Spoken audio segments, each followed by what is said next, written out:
Hello, welcome everybody to Here with Joe. It is Thursday, October 27th, right before midnight. I am late, but we are here. Here with Joe. Another week, another one of doing this, losing my mind again. Am I back in my car again? Is it the middle of the night? Am I on the side of the street? Yelling into a microphone in my car again. And I forgot my water, so I'm going to get parched. Parched? Perched? I'm going to get perched. Ah, fuck. Is it perched? No. Perch is when you're like a bird sitting on top of a coop. Parched. Or parched. Parked? I'm going to get dry mouth. Anyway. What happened this week? I'm late today. I was going to do this today, but I got put on a couple shows in Manhattan Beach. I wish I could have told you about that. That would have been nice if you came out. But nice place down there. Why is it called Manhattan Beach? Is Manhattan Beach or Redondo Beach? Which one is the one that the California government or Los Angeles County government just stole from a black family? It's one of those two. I think it's actually Redondo Beach. Hold on, I'm gonna look this up. I think it was called like whatever the family's name, Beach, and what it was a hold on, Redondo Beach black family. I think it was Redondo. Yeah, a beach town seized a black couple's land in the 1920s. And now their family could be getting it back. I don't think they got it back. I think they've been fighting for it for a long time. So basically all of Redondo Beach was just land owned by one family. What was the family called? Bruce Beach. Yeah, so that was the name of it. It was actually called Bruce's Beach because their family, the last name was Bruce. And I guess back in the day it was just like an undesirable part of the beach or whatever, land. So this family bought it up way back in the day and became like, you know, a black millionaire family. Maybe not millionaire, but it was like, and that was like where like the black people went and hung out at the beach. You know, everyone wants to hang out at the beach. You can't claim the beach, white people. You know, everyone wants to enjoy a nice stroll in the sand. And so, you know, since everything was segregated back in the day,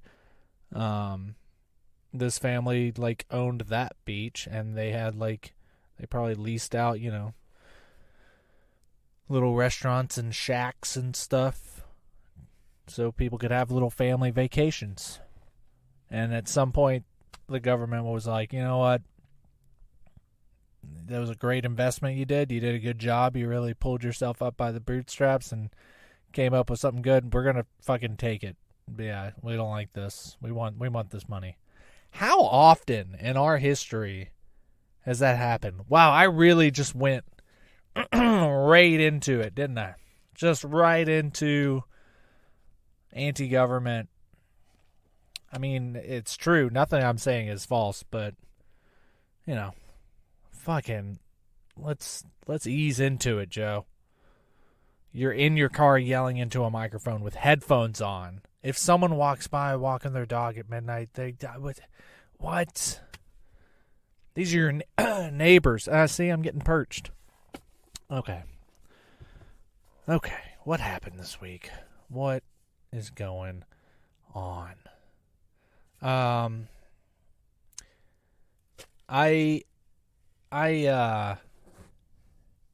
remember last week when I said, you know, how can you hate people?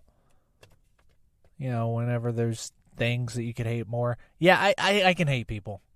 Yeah, there's plenty of people I hate. And you know what?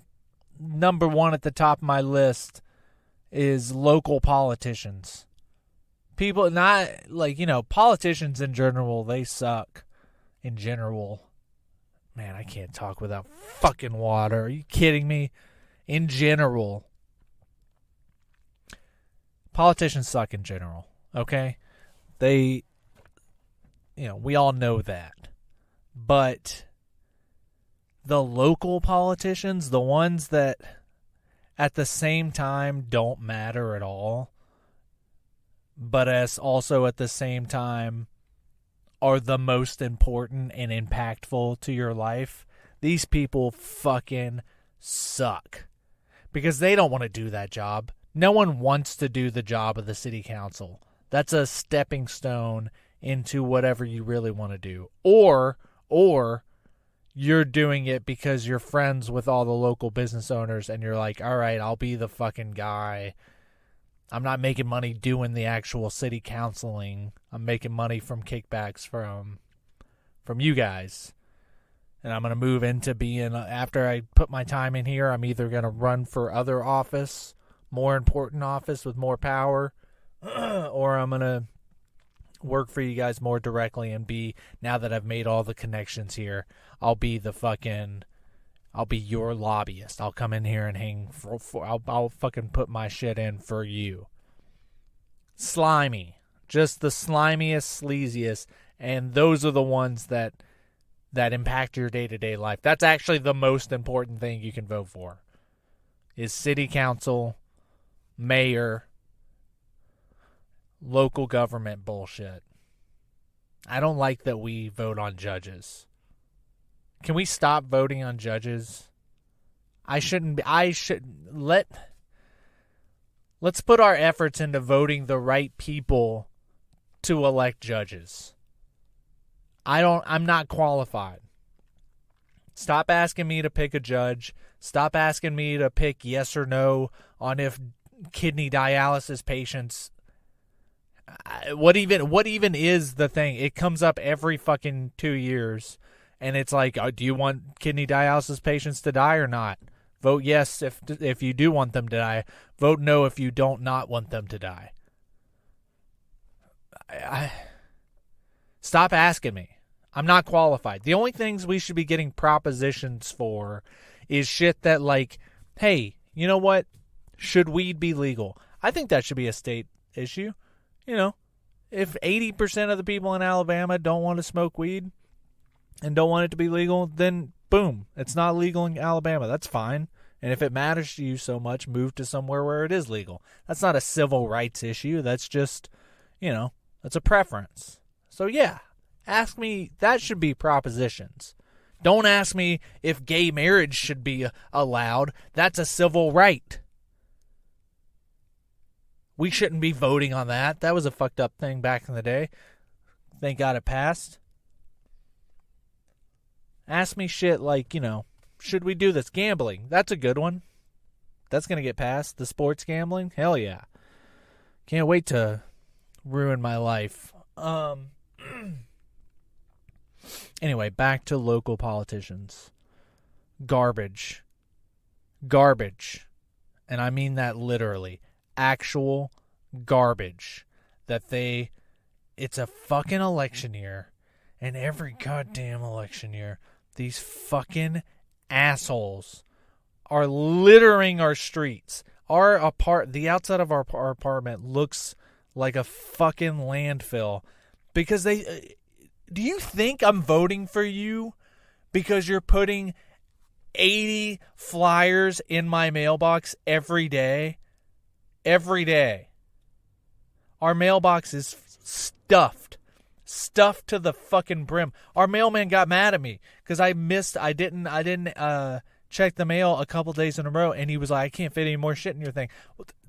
I wish I could tell him, just don't put it in. Throw that, if it is a politician's face on a piece of awkwardly sized cardboard that doesn't fit in a normal mailbox, throw it away. Because it's just we have a little tiny trash filled to the brim and the wind's blowing it all over our courtyard full. No one's reading it. If you're listening to this and you're running for city council, you know how you get my vote? Never send me one of those advertisements. Not one. It's like, vote for me. We're going to clean up the streets of L.A. Yeah, you're going to have to, because the streets of L.A. are littered with your face right now. It's everywhere. Fuck off.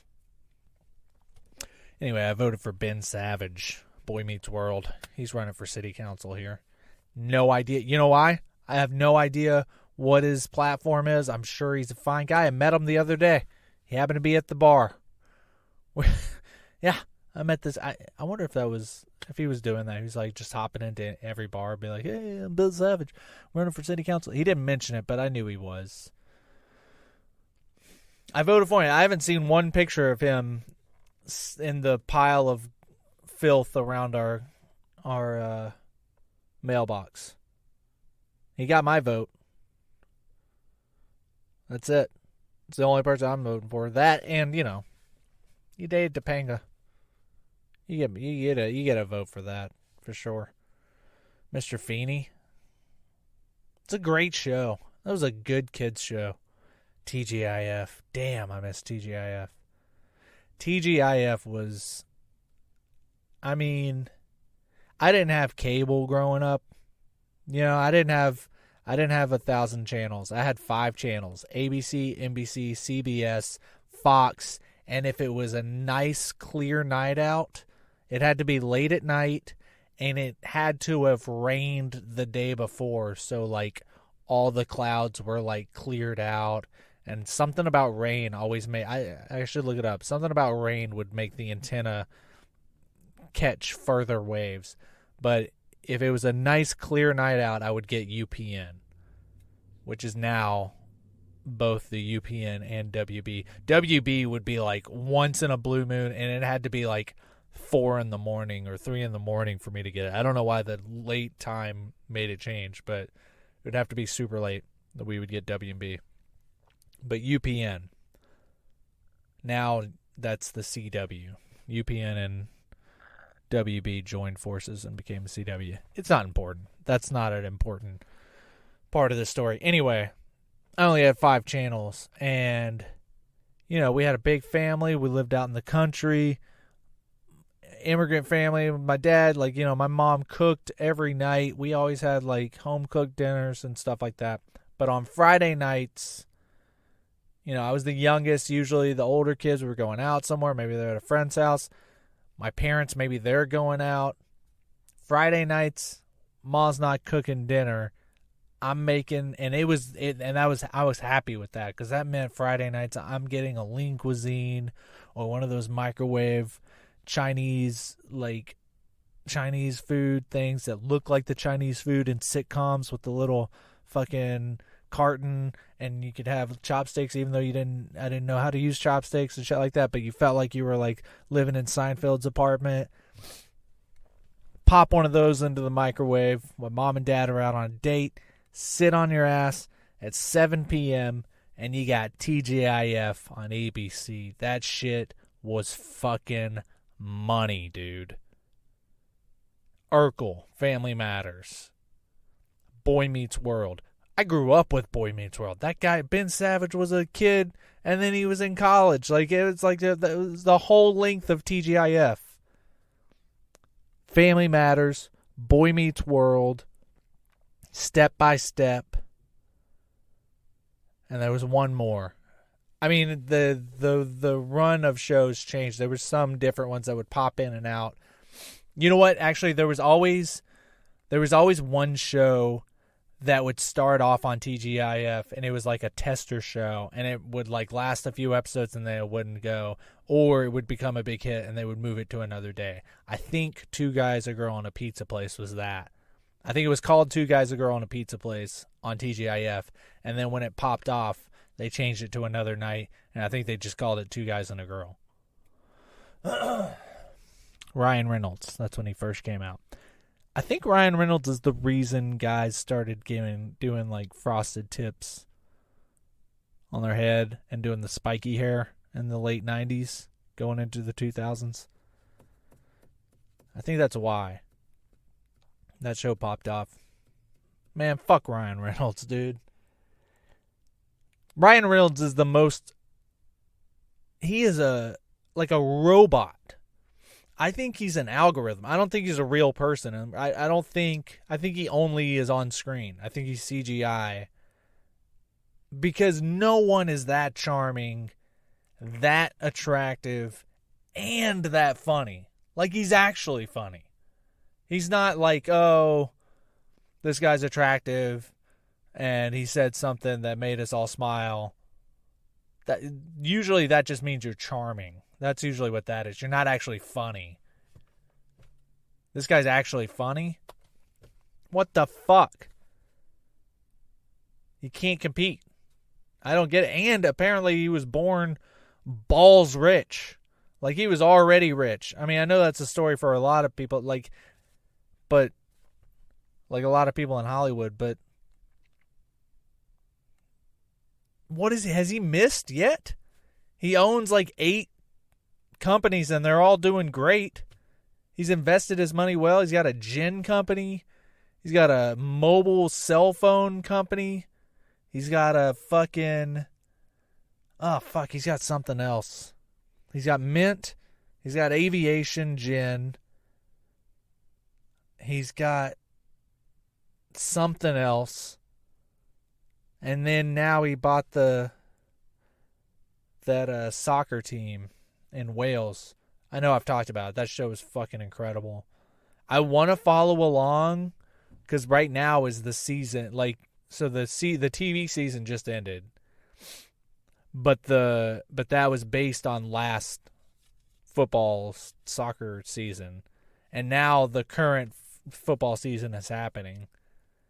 And I want to follow along to see if they make it, but I also don't want to ruin, because they shoot that show so well.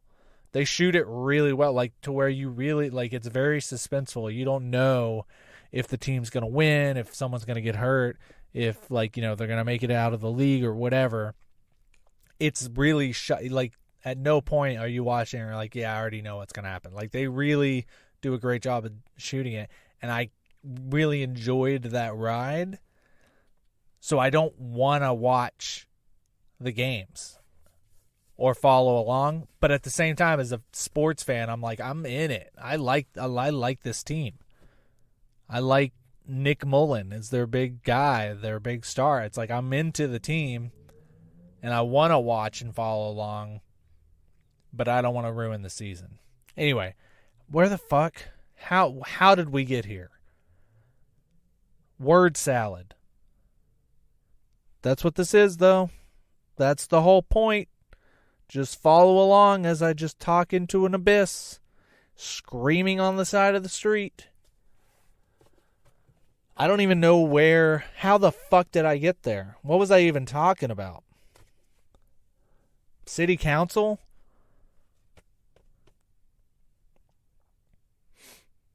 Ooh, the LA City Council, really, they fucked up this past week. That might have happened actually 2 weeks ago. But, whew. You get caught on tape. You gotta just know. So, if you don't know, they got caught on tape talking some crazy racist shit, which they were all...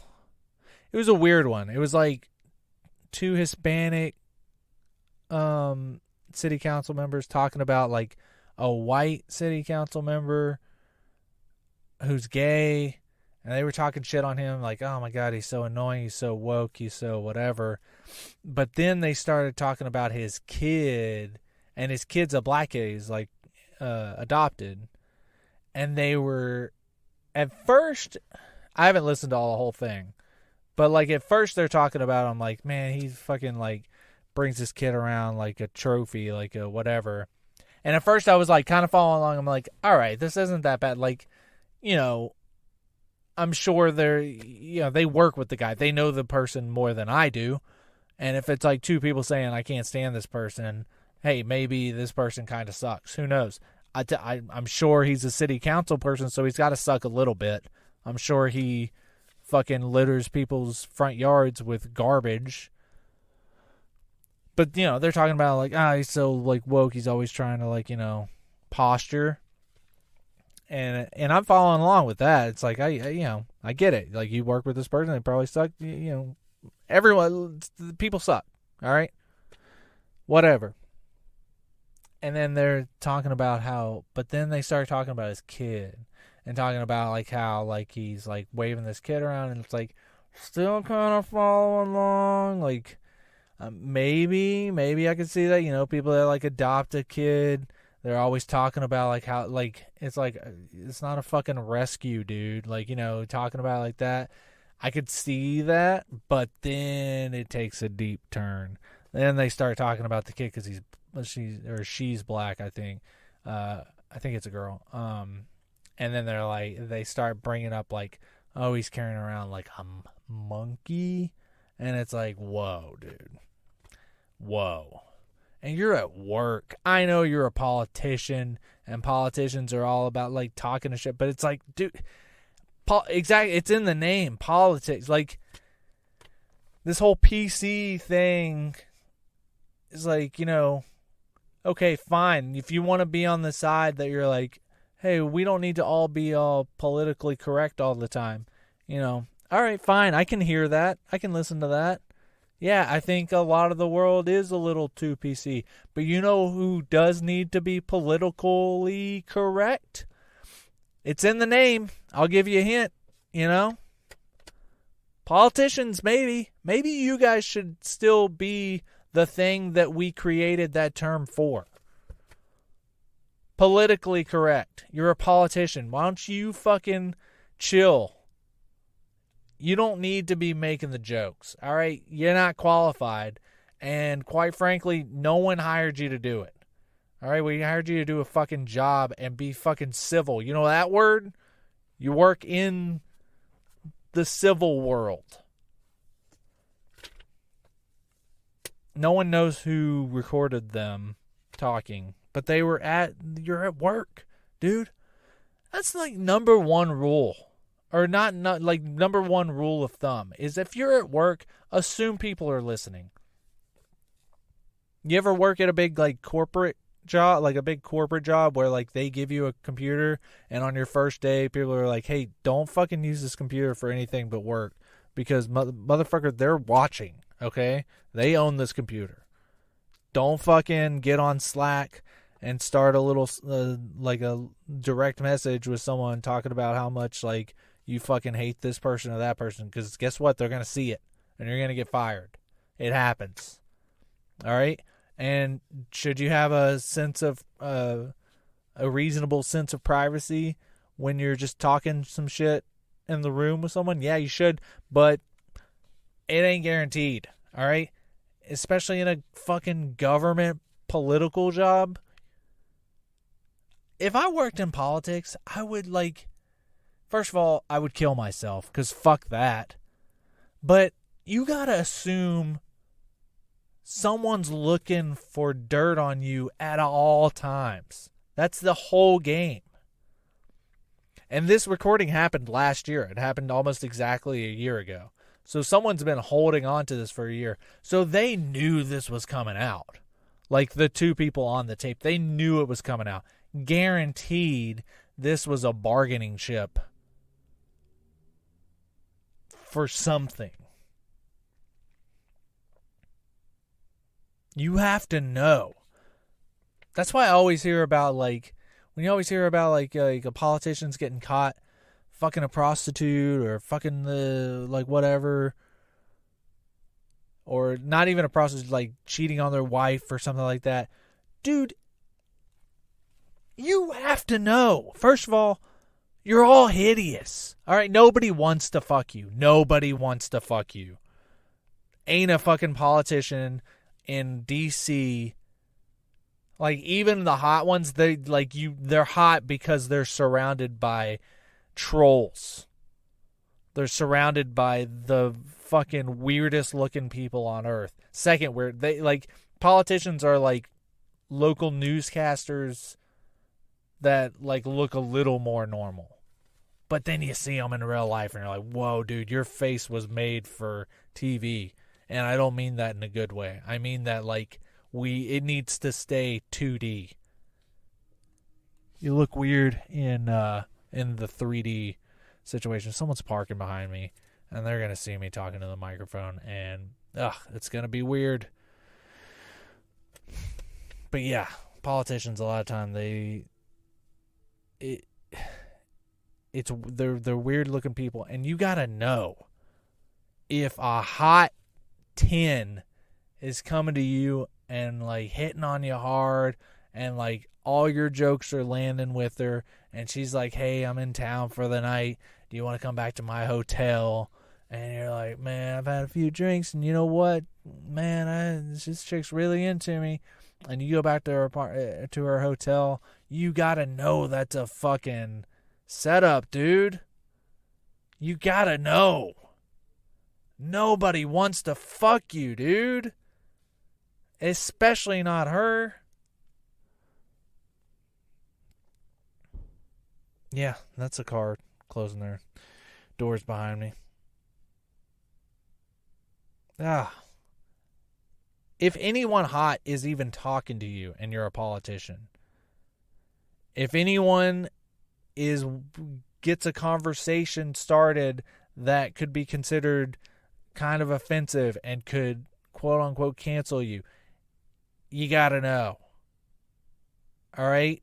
Don't start that conversation with them. Run. Be politically correct because you're a politician. Fucking kill me if I ever fucking run for office. That sounds exhausting, and that's why. It sucks, but that's what it's got to be. I think. I don't know. This episode's going to be bad. What else? I'm watching some tennis, man. The Basel tournament's happening right now. I love watching Carlos Alcaraz. Number 1 in the world, kid, still a teenager, fucking killing it. I love watching tennis. Okay? I'm not ashamed of it. Tennis is the best sport. I love it. It is I'm sorry. Someone's going to walk next to my window right now, and the embarrassment of talking into this microphone in my car at midnight is I've never felt more like a Los Angeles douchebag comedian than right now. Oh yeah, cough loud so let's bring attention right over here. They're in a Tesla, so who's a bigger douche? Probably them. Definitely me, though. But I love tennis, man. That's the best sport. It's man on man, woman on woman, too. That's another thing. Women, it's the only sport that, like, I'm just as into watching the women as I am the men. Maybe not just as into them, because right now the women's side isn't as exciting as the men's side. There's not as many great storylines happening. Especially because a lot of the greats in the women's side have kind of moved on just now. Serena, man, they are just staying right by my car. They're just hanging out. Go to your fucking apartment, please, dude. Hurry up and make the walk next to there's one. Oh yeah, just hang out. Let's do that. Literally right by my car. Wow, they've circled the car twice. Okay. Never looked in here. Didn't make eye contact. That's nice. Okay.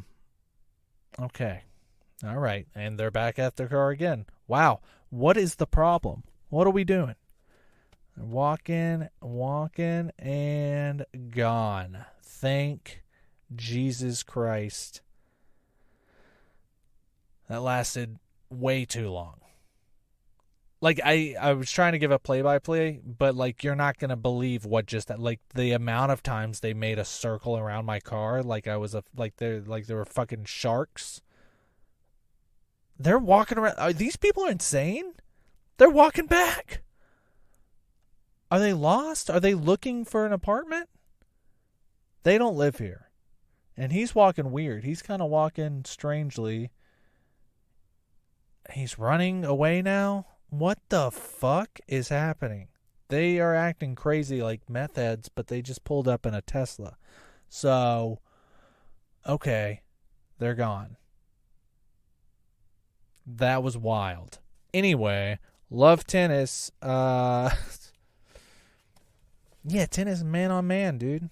And woman on woman. It's like, it's all the beauty of boxing with none of the brain damage. You know? And the storylines are great. You know, you get into it, you learn about it's. I mean, that's kind of like what boxing was. You would get invested in like these individuals and their whole story of where they came from. The one bad thing about tennis is that, at least, especially, that's why there's no great Americans, really, in a long time. But because it's not as bad in other countries, but it's still pretty bad. Is that the cost of entry is so much. So you almost have to be kind of like a rich kid to get into the elite level, because the only way you can get better is to play incredible players. And the only way to be in a place to play incredible players is to be able to pay to go to an academy. And those things are like the most expensive private schools. And the only way to get good enough to even get into those academies is if you're always constantly playing, starting from the age of like 4. And the only way to be able to afford to be constantly playing and having a full-time dedicated life to playing from the age of 4 to the age of 12 when you get in that academy is if your parents are so fucking loaded that they can either not work and be your full-time coach or pay a full-time coach to constantly be with you. And it's like, yeah, so like effectively most professional tennis players are kind of retarded. They're kind of like, I mean, not retarded, but like they're definitely like mentally stunted, because they're all mostly working with like a 3rd grade level education because they've been pulled out of a real school for most of the time. And you read about like, and this all started, like it's always been like that, but I think it got big, started like that in like the 70s and 80s. Because you read about some of those guys that kind of came up in that time. And like by the time the 90s rolled around, they're like the best in the world. It's like I read Agassi's book, his autobiography. It's fucking nuts. His dad was absolutely fucking mental. He made it his whole life to turn his kids into pro tennis players, and only one made it out. But he did make it to the top, so, you know, it worked out. But that's what it is. You have to have, like, Joe Jackson, Michael Jackson's dad.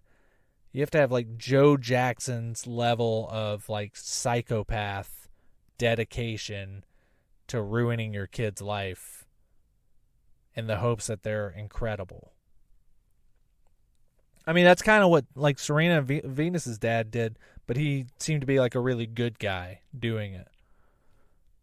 Not all of the parents are bad, but they are all fucking, like, they decided when the kid was young that's like, hey, this is what we're doing. And to do that, for the most part, you got to be fucking loaded. The Williams sisters are very, very unique in that they weren't. But they were also unique in that they were prodigies as children. So, like, their talent got them into those schools, and it wasn't easy. But anyway, yeah, Agassi's dad was fucking nuts. At one point, like, his older brother told him, he was like, hey, if dad gives you a drink before a match, do not drink it. Do not drink that drink. And it turned out that his dad was like slipping him meth or some sort of amphetamines before matches just to get him fucking focused. Yeah, here I was thinking all those tents down the street from my apartment were homeless people. No, they were just dedicated athletes on their way to Wimbledon. That's what they are. But yeah, it's crazy. It sucks because of that. There's a lot of tennis players that are like unbearable to watch because they're just spoiled, shitty, bratty, rich kids. but every once in a while you see the good guys rise to the top, and it's like, oh man, this guy not only, and it almost makes it better that there's so many shitty people that you don't like, because when someone that you do like rises to the top, it's like, dude, not only do I want him to win, but I also want him to beat the shit out of that guy, and it's fun. And that's what Carlos Alcaraz, it seems like a really good kid.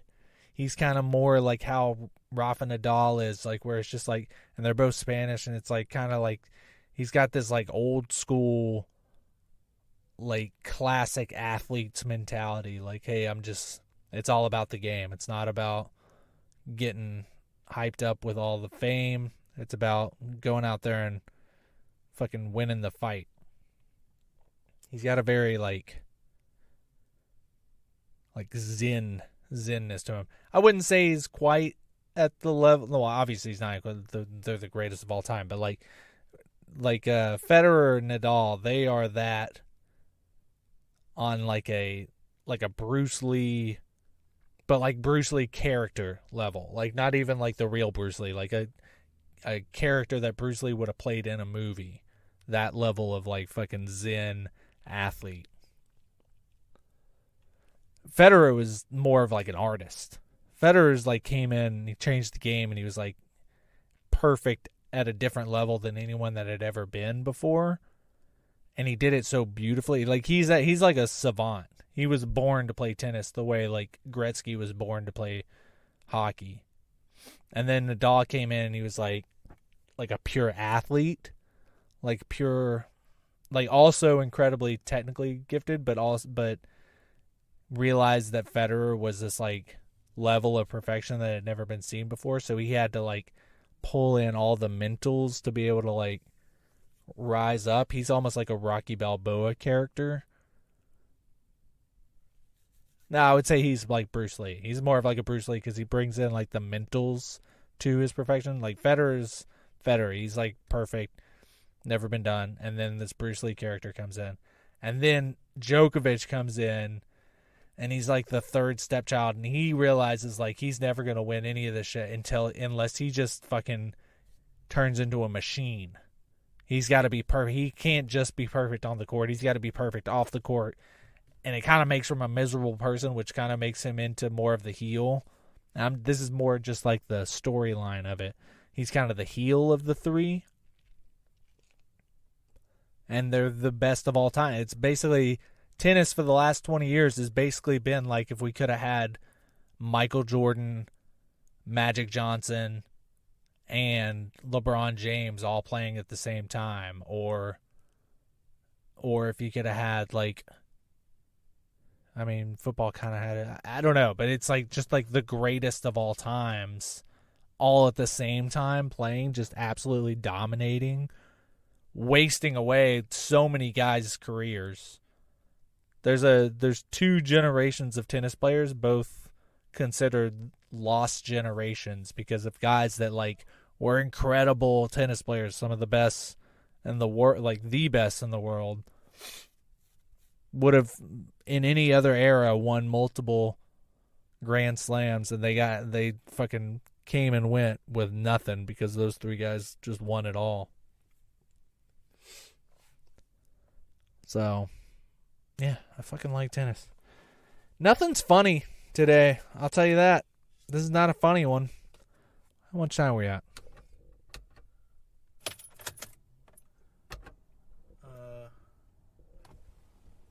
39 minutes. All right, we can talk for another 10 or so. Oh, boy. Yeah, I got thinking about concert. I fucking spent a shit ton of money getting these Blink-182 concerts, and I'm excited to go. I'm not a huge Blink-182 fan. Laura really wanted to go, so I wanted to get it for her. I'm not a huge Blink-182 fan. Like the idea of going to see, like when you want to go see a concert, you want to go see someone that like you're a huge fan of, and that's not what this is for me. But I do think this is going to be an incredible concert. I think those tickets were insanely overpriced, and the whole resale situation of how tickets are sold is fucking evil, and Ticketmaster deserves to rot in hell with local politicians. but I do think that's going to be a fun concert, because they're a band that was around when we were like preteens and teenagers, and everyone that's going to be at that concert who could afford those tickets are all going to be people who were in high school and junior high when those songs all came out. So it's going to just be a giant arena of nostalgia, just having a grand old time all together. And because of that, and let's not like, you know, I'm not here to disparage Blink-182. They're incredible musicians, so the show's going to be good too. I just mean, I think it's going to be more of an atmosphere show, and because of that, I think it's going to be fun. But I just that made me think of like concerts and shit. Like, I really wanted to go to Charlie Crockett. He's coming, but those guys got sold out. And I don't know what I haven't even seen any resale available. It's going to be small because he's not a huge artist. I love a good country concert.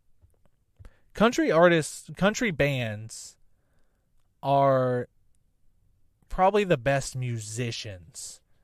Even if you don't like country music, even if you don't even like the band that's playing, you go and you watch a live country band play, and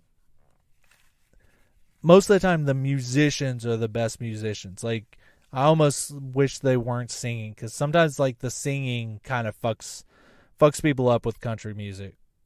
You know, like, I don't give a shit about what they're singing about, because it's like, I'm not from the country, and it's like, I get that. And then I also don't like because it does happen a lot in country music where it's like the accent sounds a little too forced, you know? It's like, I was born in the band of Bob. And it's like, you don't talk like that. You know? You don't fucking talk like that. So why are you singing like it? So I get it. That turns people off that didn't grow up in the country. But if you take that off, if you like set that to the side, and also country music a lot of times really focuses on like the story in the lyrics, like that's a big thing, which when done right is incredible. It's like that's the beauty of it. That's the art of it. But it's hard to do that incredibly. You know, there's not a lot of people that do that kind of singing and that kind of lyric writing well. So a lot of country is that done badly. That's why you hear a lot of the same tropes a lot of times, and like especially the pop country music, where it's just like you hear about dirt roads, you hear about beer, you hear about pickup trucks over and over again, because like that's just what we're doing, you know, like driving down the burn down, you know. So I get it. That shit turns people off, and that shit sucks. But set that aside. The music in country music, those musicians go so fucking hard. And I love that. My favorite part of a country concert is like the solo part of the songs. Like, you know, when they're introducing all the individual instruments. You know, we got Jeff on the guitar. We got Mandy on the mandolin. What a coincidence, you know. I don't remember what a mandolin, but it's like the high pitch guitar. We got Joe on the drums.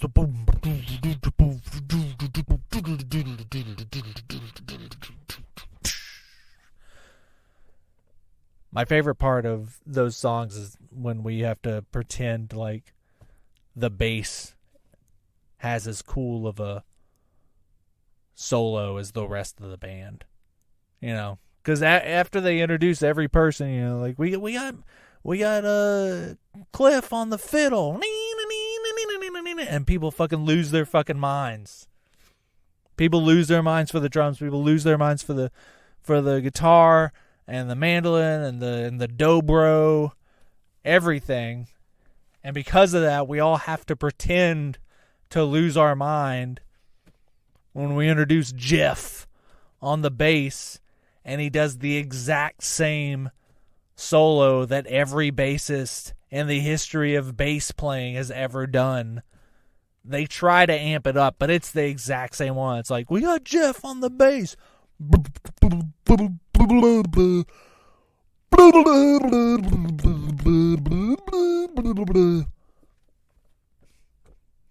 Whoa! Yeah, Jeff, you fucking did it. It's the same. It's... They try to slap it to make it more exciting. It's just... It's 4 strings, bud. It's 4 strings. A thick 4 strings. Look, you're the backbone of the band. We're not saying you're not needed. We're not saying you're not cool. But it ain't a solo instrument. Even when it's done great, it's still just like an intro of a song. You can't put a bass solo in the middle of a song. But they do. And it's a great way to get, Jeff's name out there. And by God, we're going to be polite and we're going to lose our mind for you too, Jeff. But we all know you ain't hitting that bass as hard as the fiddle and the drums and the guitar and the mandolin and the dobro. And shit, the harmonica. The harmonica hits harder than that, dude. All right. I think we did our due diligence today. I think we did our weekly podcast, and this counts enough. I think I did enough here. Okay? I love you. No, I don't. But that's the podcast. I have shows? Do I have shows that I can mention? It is Halloween this weekend. So probably not. November 4th. So Friday, before the next time I'm back on here. Yes, I do have a show that I can talk and amp on here. Hey, if you're in Los Angeles, come to the Hollywood Improv on November 4th. At 7 o'clock, I'm doing the Surrounded show. I'm really excited about this. If you're in town, it is it's a totally no material. It is a crowd work show. Okay? Everyone loves crowd work.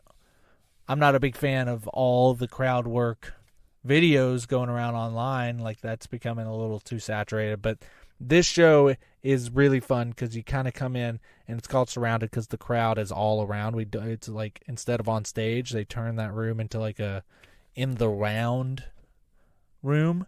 And you come in, we just get to know you all night. And I haven't done it yet, and I'm really excited. Mike Falzone runs that show at the Hollywood Improv. So 7 o'clock, Hollywood Improv. Go on their website and get tickets. November 4th. I'll see you there. And I will be back on here next week. And we will continue this experiment of, is Joe losing his fucking mind? Yeah, he pretty much is. And it's quite evident because he's talking to himself in the car. So I'll see you next week, guys. Bye-bye.